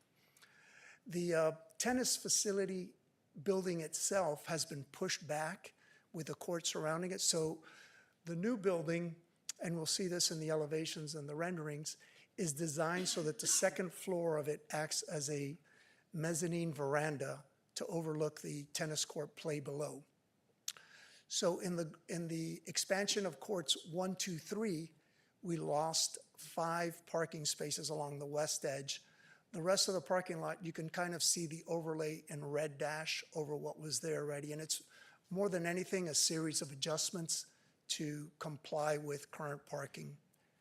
The bottom portion of the site extends and is bound by the cart path of the golf course. So the cart path created a very strong delineation on the east, south, and southwest corners, Blue Road defining the north, and the neighbor on the west defining the northwest quadrant. The overall second floor plan and ground floor plan. This is an important site because this slide shows the relationship of the tennis court on the bottom image, which is on the right center, to the very first residential home on the bottom right.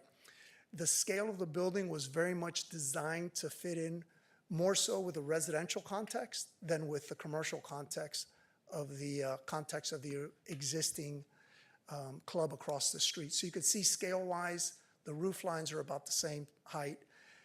The home is actually quite a bit larger than the tennis facility. The tennis facility itself is under air about 3,700 square feet. And when you include the roofed areas of the wraparound verandas, it increases that to about 6,700 square feet. An aerial view showing how the tennis building itself fits within the site, pushed back slightly from the parking area with sight lines to 4 of the courts adjacent to it. The building we tried to push not centered within the courts, which would have made it visually accessible to all the courts, but we wanted to keep the building addressing the street itself. So this is the pedestrian entrance crossing the main club onto the facility, and with a restructured driveway within the facility, as you come up to the building for the drop-off, you're centered with the building itself. The tennis facility is designed with the same material palette as the main club, so the roof tile, the stone treatment, the shutters, the window types, they're all mirroring what's existing across the street. This is a view from court 6 and 7, looking back at that upstairs covered veranda, and then an aerial from the back end of the site. The landscape architect is the same landscape architect who worked on the original club and facility, so he's done an existing condition study. He's photographed all of the existing trees, those that we're maintaining and those that are being relocated. The proposed new landscape plan. So to the existing parking lot on the upper right side, currently there's no landscaping within the island, so the plan is to introduce a few mahoganies, some sable palms, and then within the central part of the site itself, between the building and some of the courts, we're introducing green area and a small tree, and that's an internal gathering space. And this is the material palette for the landscape that will be surrounding the facility. And I'll end the presentation with that. I know you're all architects here, so any questions you have, I could circle back to any image. Thank you, Nelson. If we want to have the staff presentation now.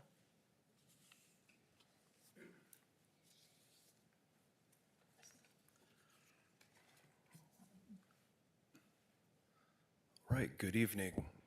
Planning and Planning and Zoning Board, forgive me.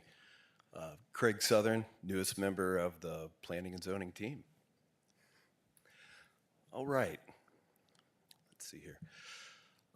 So the application that we have in front of us tonight is a conditional use application for a major amendment to an existing site plan, also pursuant to an ordinance number 2016-34. So if you take a look at the location map, you'll see that the subject property is encapsulated by Bird Road to the north, University Drive to the east. I think it's Camposano Avenue to the south. And then the subject property is bisected by Blue Road. So on the south side of Blue Road, you'll see that that's where the project area is. Project area is about 2.3 acres, where the entire Riviera Country Club encapsulates about 113 acres. Current use is a recreational use. The address is 1155 Blue Road, and current zoning is special use district with the future land use designation of both park and recreational use and single-family low density. The application has been heard by and been reviewed by the Development Review Committee, the DRC, last year, November 22nd of 2024. It just recently went to the Board of Architects last month, January 9th. And then it also had a neighborhood participation meeting that the applicant held on January 29th. So why we're here, it is a major amendment to the existing site plan, but pursuant to the existing ordinance 2016-34. Just give you a little history from our staff report. Basically in 2016, ordinance 2016-34 granted site plan approval for the clubhouse and the fitness center that's north of Blue Road, requiring any modifications to undergo the Planning and Zoning Board and the City Commission review. As you can see, pursuant to Section 2, 1D, that's why we're here tonight in front of the Planning and Zoning Board. Also in 2022, the Riviera Country Club received approval under ordinance number 2022-10 for modifications to the existing site plan along Blue Road, which the applicant's architect just had indicated, wherein construction was completed back in August 1st of 2023. Quickly, you'll take a quick look at the future land use map and the zoning map. It's pretty consistent with both the surrounding future land use designations, and the special use district is predominantly surrounded by single family. To the south, we do have the University of Miami and the Doctors Hospital.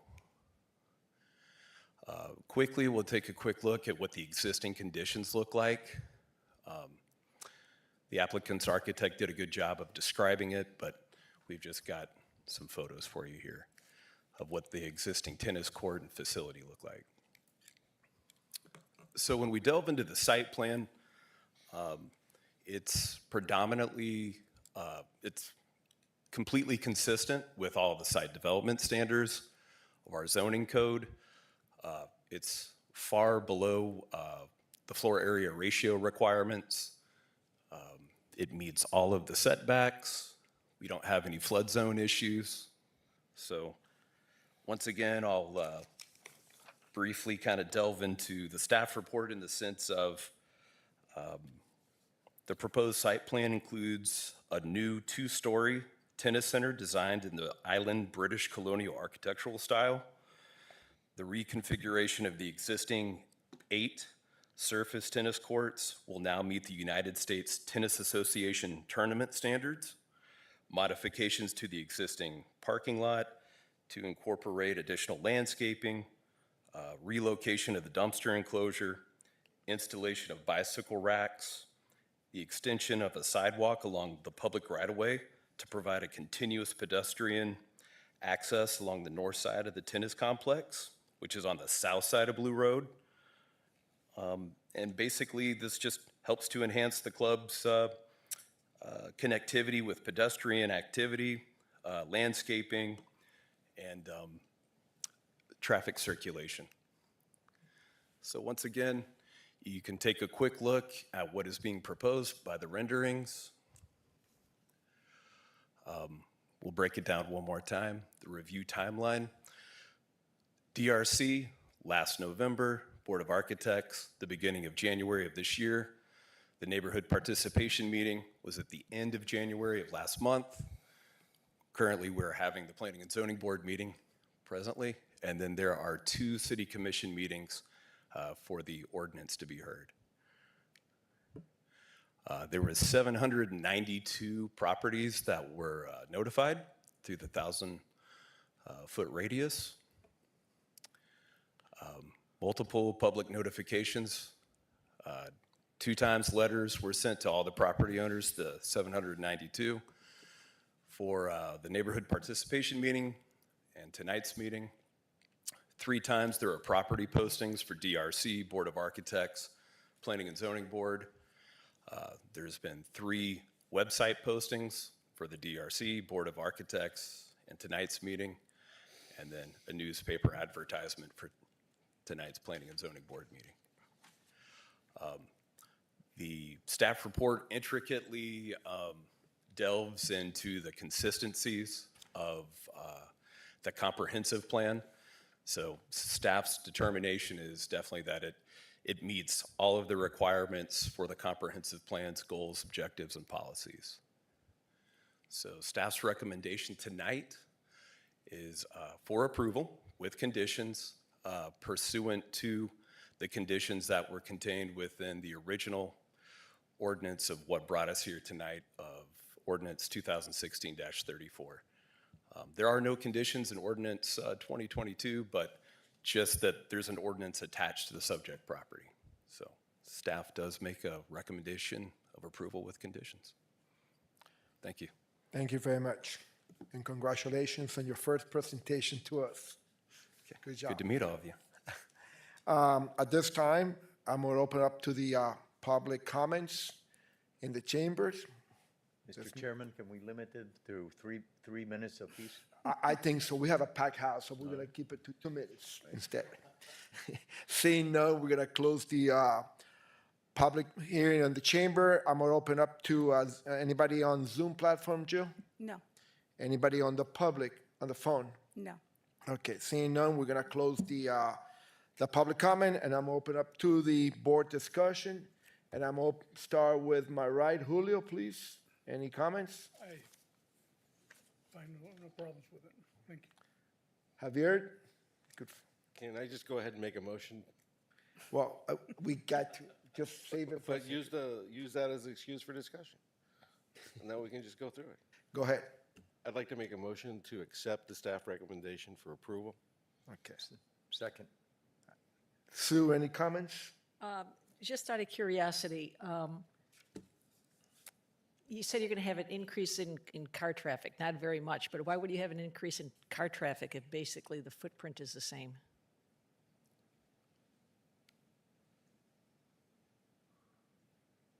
Yeah, I'm not sure how the traffic would increase. The membership is capped. The only way you could become a member now is if a member leaves. So they're capped at, I believe, 1,000 total. So the membership itself wouldn't increase at all with this. It's basically swapping like for like, except now with courts that meet regulation, play size, and a new tennis facility. Yeah, I was just curious. I mean, the report says it would increase traffic by, like 7 cars and 6 cars and. Yeah, I'm not sure. Is it that you're adding more spaces there that you had?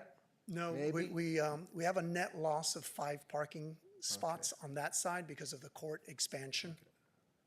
Yeah, I mean, I was just curious. I mean, there was no reason why cars would be increased, but it's in the report. Just one thing, do you have tournaments there right now? You've got USTA? They're internal to the club. They're just internal, Yeah. now making it Well, USTA. so what happens is because the courts themselves are not regulation, they're not able to. Right. So from my understanding is the regulations are you need to have 8 courts, regulation size, in order to be able to compete in tournaments. I'm assuming what they would do is compete maybe against other clubs, aside from their own internal competitions. Yeah, because now they're going to be USTA, so you can have more competitions there, correct? Truthfully, architecture only. Oh, okay, The less I know, the better off I am. okay. Okay, those were my only questions. Thank you. Felix? In your meeting with the neighbors, was there a big outpouring of neighbors or any concerns that you should? The meeting we had on the 29th probably had about 20, 25 neighbors that showed up. A good majority of them, club members that live right in the area.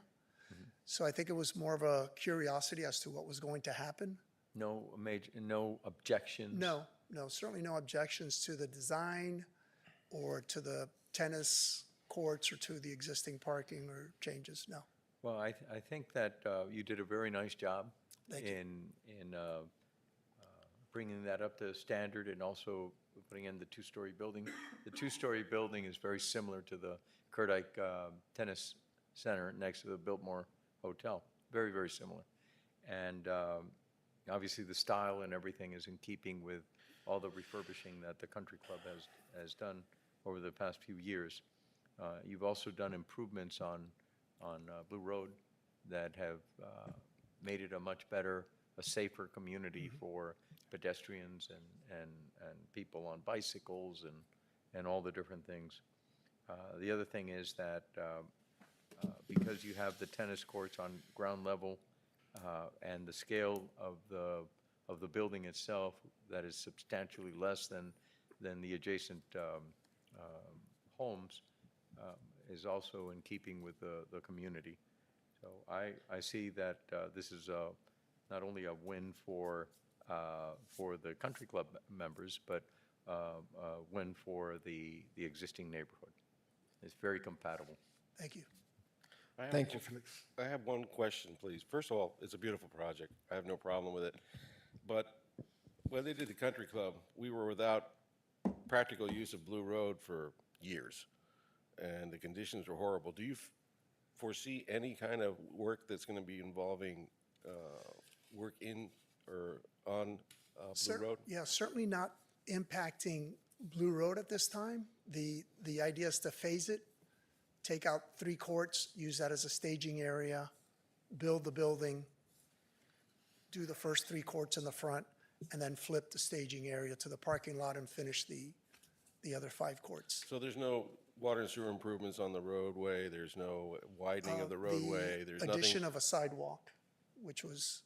And that'll be somewhat 5-10 feet from the edge of the road, so it's. The sidewalk is more like 10 to 12 feet from the edge of the road. Very good. That was it, that was my only question. Thank you. Nelson, you've done a great job. I really commend you for doing a really nice, beautiful job on this court. I'm an immediate neighbor. I live on Pinta Court, which backs up to it. I'm very, very pleased what the club has done over the last, 6-7 years. And Javier, you're right, it took a long time, but that was an incredible undertaking because they did not only the building, the clubhouse, they did the courts, they redid it, and they've done a great job. So I'm very, very happy. The neighborhood did come together because there was multiple meetings. I didn't go to the last meeting because I didn't have to. It was already convey the message. You guys done a great job. I'm very pleased with the outcome. So we have a motion and a second, correct? Can you please call the roll? Javier Sanman, Yes. Julio Gabriel, Yes. Sue Kowalinsky, Yes. Felix Pardo, Yes. Robert Behar. Yes, thank you very much. Thank you. Thank you, board members. Thank you. We have one more item, but I think this item coming up, and I'm gonna make a suggestion. I think it should be a full board. It Robert? shouldn't be the five of us. I agree 100% with you. And I just want to bring up one point, if you don't mind. Okay? I have asked multiple times when this item has come before us, I've asked for staff to please look at the City of Miami Beach ordinance. The reason, about Live Local, specifically about Live Local.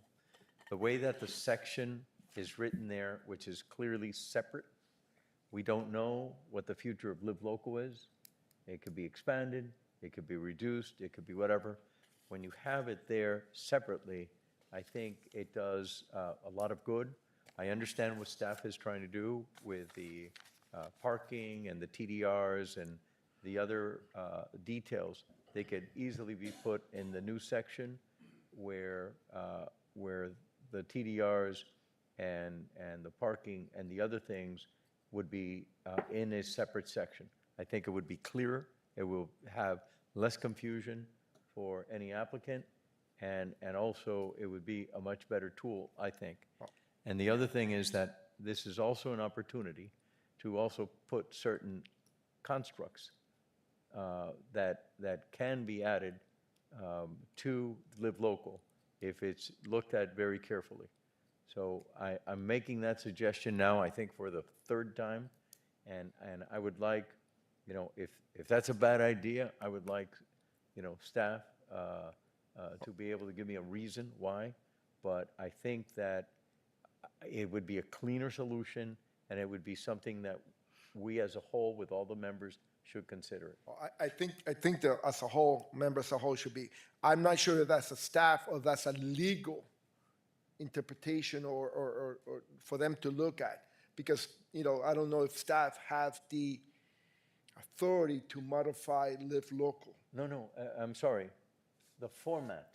We're talking about the format. Miami Beach has had this format already since the beginning of Live Local. Okay. The thing is that, you know, it's like creating chapters. You know, you go, when you're using the code, right now, the things that are being proposed by staff is the parking. And then, well, if you have this, you can't have the TDRs. It can't be, but it's inserted into the code, and it becomes very confusing to be able to understand it. If you go to the new chapter, which Miami Beach calls it Development Approvals under the Live Local Act, you have all the sections there, and there you can amend that. It is a much cleaner way of doing, of addressing Live Local. I'm not talking about changing or any legal, it's to identify and clarify for the use of the applicant and for the use of the public and the reviewers. Okay. And- Sue? And I would love, and I've mentioned this before, I would love a broad presentation about Live Local. Because, you know, and it may take all evening to do, but we're looking at little snippets here, and instead of looking what we can do as a city to counter what the state is telling us to do. And here's an example. In here, it says about Med bonus. So they can go 450 feet, and yet they still get a Mediterranean bonus, according to what you've written in here. No. You cannot. Live Local has, and maybe you're saying something that maybe we have to get somebody to come in and really explain Live Local the way that it's intended, it's written. Because my understanding, and I'm not an expert, with Live Local, you got to do everything as of right. You cannot allow to get a variance, a waiver, nothing. Okay, it says or right add here, the bonuses to project it. may Or add apply, bonuses. it says right here, the project may apply for Coral Gables Mediterranean Design Bonus per section 5-200 of the zoning code. Well, you see, I think you may have a point. You may qualify, Live Local may qualify for a bonus that is allowed to do as any other applicant could request. You see, this. But hold on. Okay, so let's say that an applicant comes in with a 450-foot project because they're 1 mile from the Douglas project. No, Well, no, well, then no, it- because it has to be within your city, not outside your city. Okay, it doesn't say that in anywhere in here. It says within 1 mile. It doesn't say. Well, within of your municipality. Well, You it's not clear here. Yeah, It doesn't Mr. say it in here. Mr. Chair, if I may, I think I think this is the confusion, and this is us here. The public has to be aware of what this is, and Sue has previously asked for, a better detailed explanation of that. That way, everybody could be on the same page. My portion that I have asked for multiple times before has to do with the clarity, of how we amend the code. Okay. Which is a new chapter. So there are two things going on here, I think, is to make sure that we're on the same page as far as what can or cannot be done with bonuses and all the other things that have to do with the Live Local Act. And the second thing would be the procedural part, because I would hate to see this just buried in the code, and then tomorrow something happens, you have to remember where you had it in the code. And I say that simply from my experience in the past of rewriting sections of this code. And again, I just want to reemphasize, everybody's saying, no, that's not right, but it's right here. There's no mention that this is 1 mile within the city limits, number one. Number two, it clearly states the project may apply for the Coral Gables Mediterranean bonus design, okay? So what I'm saying is there might be other things that we can control other than TDRs, right, or parking, that we should be making a motion on altogether. TDRs, the parking, no med bonus for projects like this, but we have to have a better understanding of what's in here. I don't think we should nibble away at it. I think this is an opportunity to look at it, understand it, and figure out what we can do to counter it. And Mr. Chairman, there's another issue also that should be addressed, and that is, from what I understand, when you look at the major factors of Live Local, specifically, the Live Local Act, in a summary, height, density, FAR, use, and parking. From legal interpretations that I've already seen, and I am not a lawyer, I have seen that, for example, on height, you cannot mimic within that mile radius a building that has obtained bonuses for that height. So in other words, it would be limited to the height of that building before the bonus is applied, which includes med bonus, which is a bonus. So something to think about. This is complicated, and it should be the same as what we did with the Mediterranean bonus component, where we had a dedicated meeting. I think it would be wise to do that. I'll leave it up to the board members. Ms. Collier, is this something that we should leave it up to staff to present to us, or this is something maybe that? Well, I don't think this has been deferred on multiple occasions. I'm not aware, and I think staff has a pretty good presentation. I don't think you all have even had a chance to actually hear from staff on this item yet. So I think it might be a good idea to consider a separate meeting, if you can find another day in this room, to just have this item heard. And that might not be a bad idea if the board wants to request it and staff is able to find a day to have it. I mean, I've been asking for this for months now. I think we need to understand what this is about. I mean, I just want to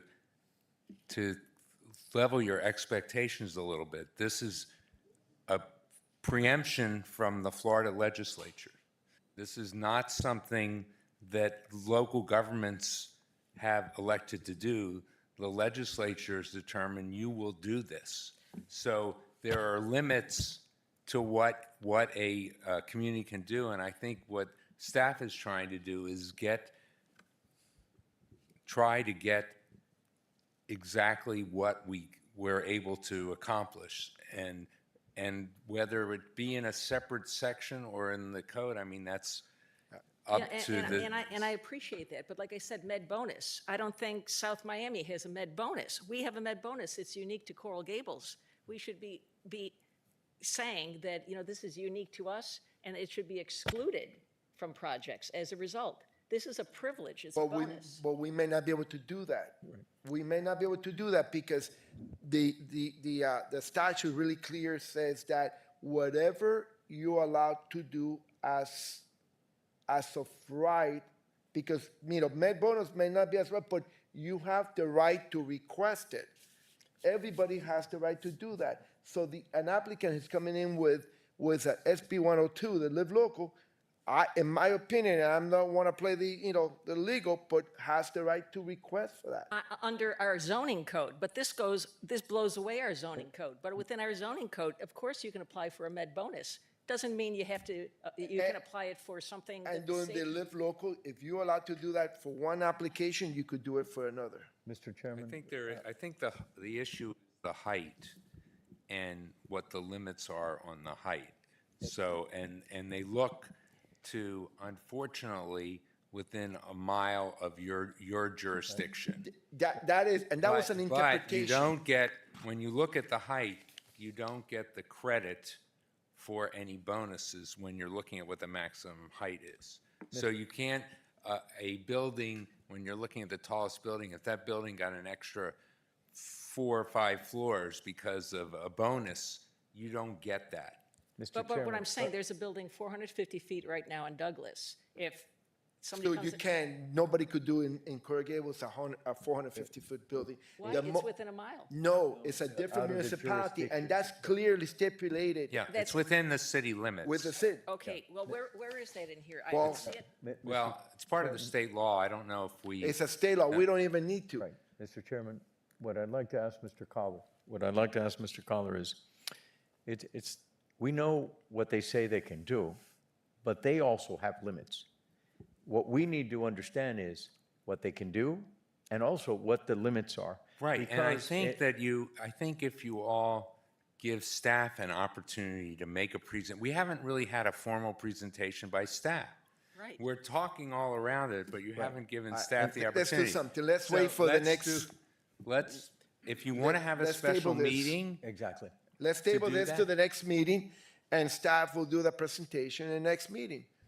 And hopefully, by that time, you could clear up all the questions that Correct. the board member had. Do we need a motion to have it on the agenda for the next meeting? well, what is the sense of the board? Do you want to, and I'm asking staff, what's the possibility of even getting this room? Greg, Because we're if not, limited. I want to make sure that we have all 7 members present. Right, for I know this. that's an issue, but did you want this as one item on the agenda? Is that your desire? How This long is how long very How complicated, long is yes. the one item. presentation? But the question is, we only have this one room now. So I don't know if we can even get this room for I think one the item. PowerPoint, it's part of your staff report. It's probably 20-something slides, so maybe a good solid 45 minutes presentation. No, but wait a minute. Yes. This is the presentation that you've had in your staff before. Right. I don't want to hear the same presentation again. I haven't given a presentation to this board yet, only No, to the but commission. What I mean, okay, here's a perfect example. So recently, in the city of Hollywood, there's a developer that is suing over Live Local, the city. And the reason that they're suing the city is because the city of Hollywood made a determination that the tallest building within that jurisdiction is the Margaritaville. Margaritaville was given all sorts of bonuses and incentives, and they held them to what the original was, and the developer in this particular case, that's in the courts right now. This is very complex, and I would feel, better to have not just a presentation from the planning board, but also a presentation from the legal department, our legal department, at the same time, simultaneously, as a dual presentation, because the ramifications that we have are huge, because it's not open the barn door and you do whatever you want based on the state law. The state law has flaws, and I know it has flaws, and we need to understand what it is so we could write a section for the Live Local Act that addresses those issues now. And that's being proactive in my mind. Well, I think you, Oh, you turned it off. So. okay. I would like the board to hear her presentation. All right, I think, and then what I would suggest is, let's see what the questions are. Then I'll be happy to come back to you with any of the legal questions. I will say this about being sued. Anybody can sue anybody for anything. So whether the city of Hollywood has a good case or not, I don't know. I think I have the complaint was sent to me. But I would suggest that the board set aside time to really listen to the staff's presentation. And let's see where we are from there. So I don't know if you want to make it on a separate date. I don't know, what does our schedule look like? What do we have for applications for next month? I think there may be a couple of text amendments for the next meeting. I'm not expecting any projects, I don't think. if we don't have any projects, let's just keep it for next meeting. Okay. And if we have to, if we don't have time for the text amendment, we'll pick up the text amendment the following meeting. Correct. Okay? So let's not set any special meeting yet. Let's hear your presentation. Try to have as much information as possible. And I do think that legal should have some answers for us when it comes to what you could do and you cannot do as a municipality. Right, and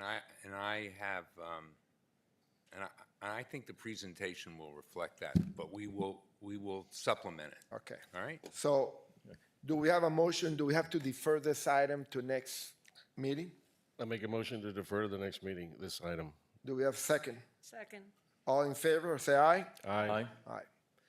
So what's next? That's it? That's it. A motion to adjourn is Any motion to adjourn? I'll make. So moved. Second. All in favor? Aye. Thank you very much. We'll see you next meeting.